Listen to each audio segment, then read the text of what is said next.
Good morning. Today is the 25th day of Cheshvan, the 9th of November.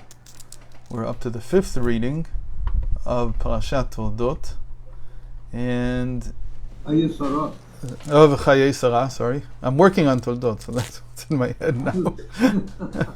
Thank you.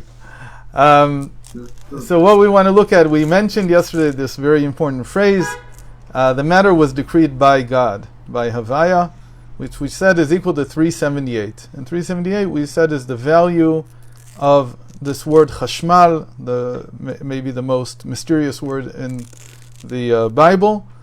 And it's part of what Ezekiel sees in his vision of the divine chariot. And we mentioned also, and I think I mentioned this a few times, that the Greek translation of the Bible renders chashmal as electrum. And electrum was basically a word in Greek that meant like a light, like a type of light. It was specifically, from what I understand, associated with amber. Amber is a type of naturally occurring radioactive material. I don't know if it's radioactive in the sense that it's dangerous, but it does give off an aura. And so the aura around the amber was called electrum in Greek. So this is whoever translated the Torah into Greek understood that this was the meaning of the word chashmal. We said that in modern Hebrew, chashmal is the word that was chosen for electricity, and it makes perfect sense if the Greek translation was electrum. I once heard a very interesting story. I had a friend who is very big on numerical analysis in the Torah. I mean, it's really it's what he dedicates most of his life to. And he told me that he brought one of his books to a very ultra-Orthodox rabbi to receive an approbation. And when he came to pick it up, he told him that he can't give him an approbation. I'm making it nice. But he told him you can't give him an approbation. I said, why? He says, because you said that chashmal means electricity. So he said, what's wrong with that? He said, that's a modern Hebrew word. We don't use that. You should be aware that modern Hebrew is not the same thing as the Hebrew that was used in the Middle Ages. It's not the same thing exactly as what we used in the time of the Mishnah. And certainly it has many deviations from what is in the Torah, in the Bible. But Rav Ginsburg's opinion is very different about these things, and he says that whatever Hebrew we're speaking at the time is the holy tongue. It doesn't really matter if it's this or that. There were at the beginning, in the end of the 19th century, there were many who opposed making Hebrew into a language that would become modernized. But in the end, the people chose. The people chose with their mouths, one would say, and we speak a modern Hebrew that has taken many words from the Bible and developed them in different ways. And one of these is electricity, and it makes perfect sense because the Greek translation was electrum, and the Greeks didn't know anything about electricity. So somebody had to at some point decide that the electrum was related because of its connection to light, would be connected to electricity. That I don't know about, even though I should. It used to be my field of study, history of science, and especially of electromagnetism, but I don't know who was the first one to coin this idea of electricity. In any case, when we take this number 378, it's equal to 378. The sages say already something very interesting. The sages also connect this to light, to a form of light, and they say that 378 is the number of colors that the eye can discern. Now, whether they mean this is they obviously didn't conduct empirical experiments, and they had no theory of light that could come to that. So this is more like a spiritual statement that requires a lot of deciphering. Many years ago, Rav Ginsburg gave a 3-day seminar on light and color, which was one of the deepest scientific seminars that he's ever given.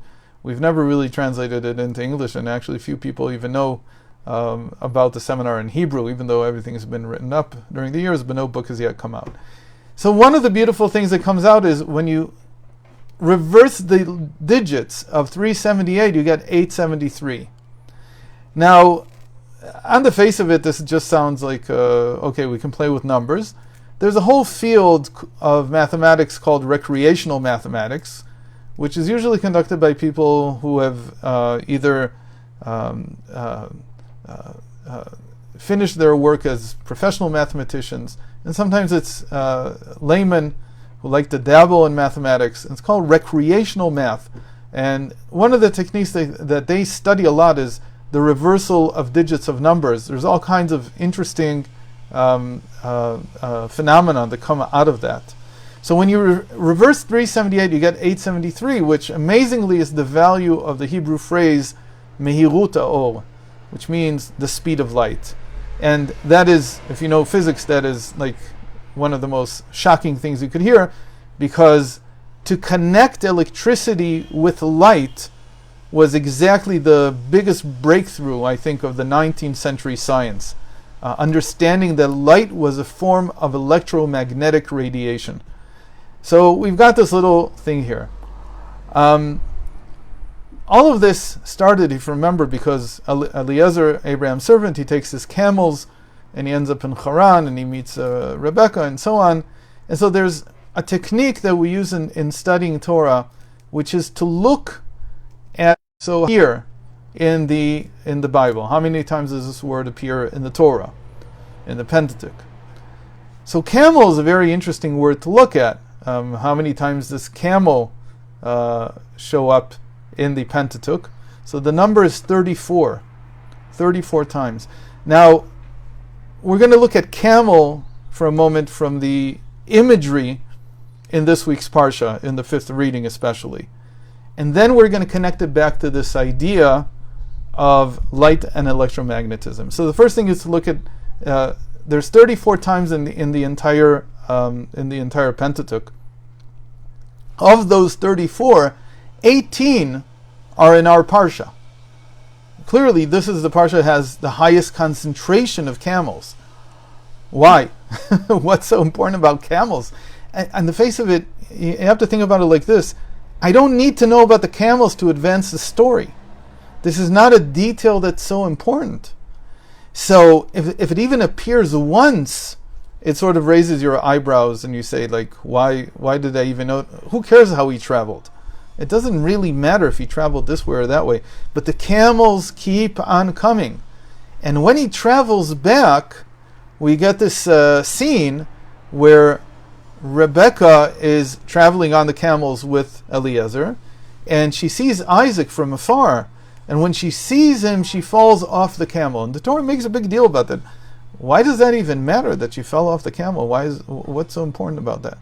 So I don't want to get into the sages say a lot about this incident, about why we needed to hear about this. I want to talk more about this interesting thing that she sees Isaac and then she falls off the camel. There's a connection here between camel and sight. In a certain sense, you would say that camels are a wave and particle phenomenon. How do we see this?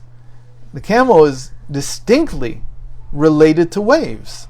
You see the hump on a one-humped camel. There's two-humped camels in Asia that have two humps, and that's the wave. But the camel itself, when you look at it from afar, is like a particle. It's just one big mass. So it's an interesting animal that has a wave-particle duality exhibited in its form. I want to explain what this means. We're not trying to say that the Torah 3,000 years ago already taught us about wave-particle duality. There is actually a verse in Proverbs that in the 19th century, the Malbim, who was one of the greatest thinkers of the 19th century, he connected it specifically to wave-particle duality, which was already known, and there was already the double-slit experiment in the 18th century. There was a lot already going on, and scientists knew already that there was some kind of duality here about light, that on the one hand it behaves like a particle, on the other hand it behaves like a wave. The two-slit experiment was the example that it creates interference. If I shine a beam of light through two slits, instead of getting 2 points on the other side of the slits, what I get is an interference pattern, which tells me that light is propagating like a wave, because only waves create interference. So basically you get like white and dark bands on the screen that you're projecting on through the two slits. So the camel is not meant to say that the Torah here is telling me, and if I would somehow have figured it out, I would have known about wave-particle duality. But what it is saying to me is that if there is a phenomenon in nature that we discovered because we looked at it in the microcosm, meaning we were looking at very, very small phenomena, small events, and it becomes a staple of the entire quantum world. The quantum world is basically another name for very small events, very small phenomenon, whether it's particles or forces. If it existed at the micro level, it also exists at the macro level.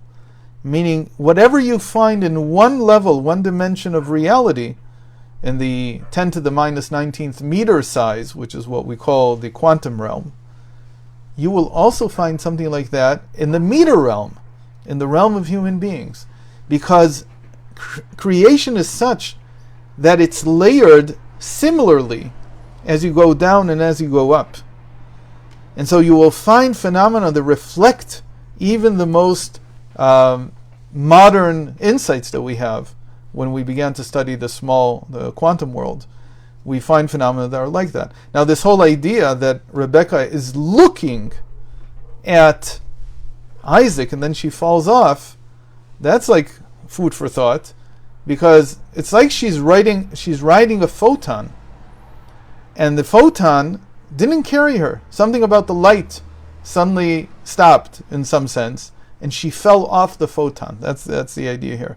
Now, he said we would connect this back with a camel, apart from its shape, that it's both a particle and a wave.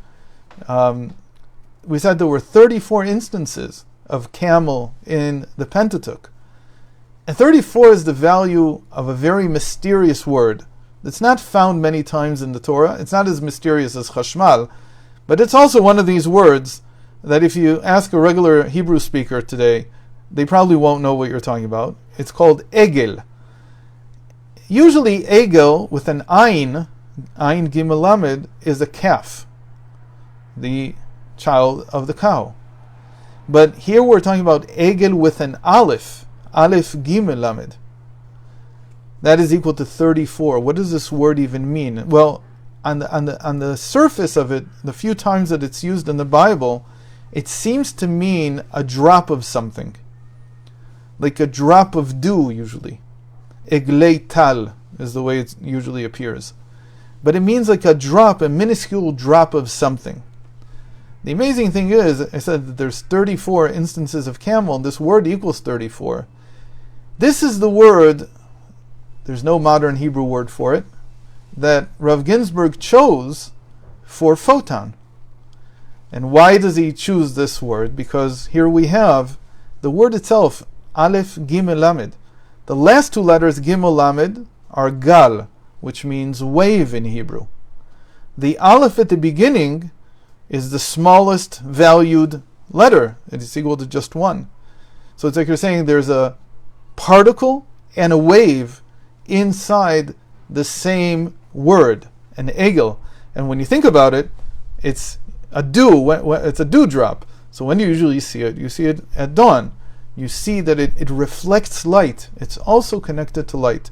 So we find this whole array of images and symbols that connect the whole story of the camels and the whole story of Isaac and Rebekah to light, to wave particle duality, to the speed of light, and to different aspects of, again, it's not saying that this was a primer on quantum mechanics. This is saying that whatever you find in the micro realm, you also find an example of it in the wider realm. What is this supposed to teach us? A very, very important lesson. With this will end. People sometimes think that in order to change the world, I have to go and act at the macro level. But because at all levels we find the same type of constellations, the same type of array of meanings. The truth is that a person can act on the entire world even just inside their mind, because the mind itself is already an exemplar of everything that is in the world. So when I pray, when I learn, when I teach, when I act in a certain way towards others, I am almost like reverberating processes that could be happening cosmologically in the entire world, because the example given to this by the Maggid of Mezrich, the successor to the Baal Shem Tov, was that when the sun moves in the sky, it's moving a great distance. But here on earth, a long way away, it looks like the shadow just moved a tiny bit, a very tiny bit. That's one of the examples. That these acts that we do, even though they seem inconsequential, they are reverberating, they are resonating through reality just as strong as if we would be doing them at the cosmological level and dimension. Thank you very much for joining. Hope to see you again tomorrow.